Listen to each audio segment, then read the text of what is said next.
यह कहानी है एक छोटे से गांव की जिसका नाम था श्यामनगर। इस गांव में एक बहुत ही पुरानी और बड़ी हवेली थी जिसे लोग श्याम हवेली के नाम से जानते थे। हवेली की खूबसूरती के पीछे एक भयानक रहस्य था।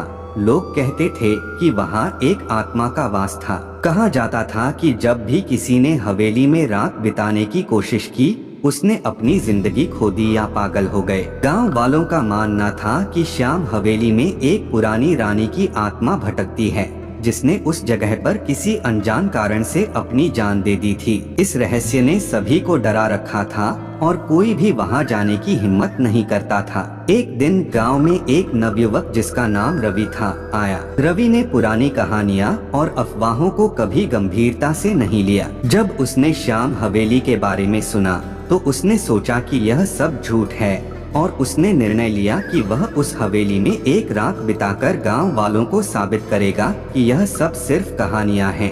गांव के बुजुर्गों ने उसे समझाने की कोशिश की लेकिन रवि ने उनकी बातों को नजरअंदाज कर दिया। एक शाम रवि अपने कुछ जरूरी सामान लेकर हवेली के लिए निकल पड़ा। हवेली बहुत ही पुरानी और खंडहर जैसी दिख रही थी जहां जाकर किसी की भी रूह कांप उठे। रात का समय हो गया और हवेली में गहरी चुप्पी छा गई।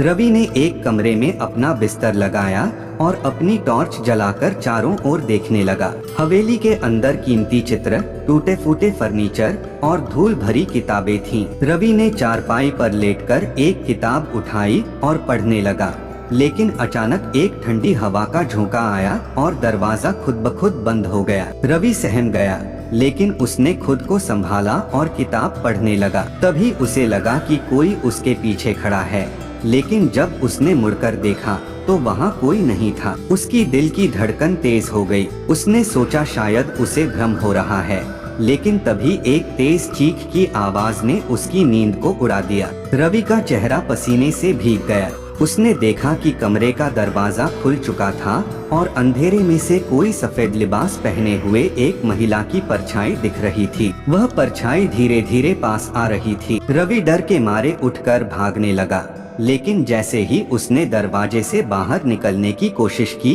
दरवाजा बंद हो गया।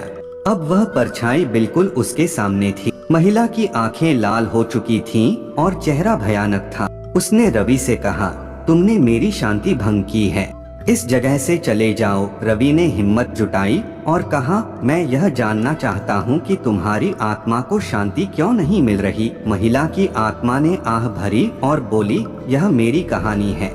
मैं रानी श्यामा हूँ। मेरे पति ने मुझे यहाँ बंद कर दिया था और मैं भूख और प्यास से मर गई थी। मेरी आत्मा को शांति नहीं मिली क्योंकि मेरा अंतिम संस्कार नहीं किया गया। रवि ने वादा किया कि वह उसकी आत्मा को शांति दिलाने के लिए उसका अंतिम संस्कार पूरे विधि विधान से करेगा। महिला की आत्मा ने उसकी बात मानी और गायब हो गई। अगली सुबह रवि ने गाँव वालों को सब कुछ बताया और सभी ने मिलकर रानी श्यामा का अंतिम संस्कार किया।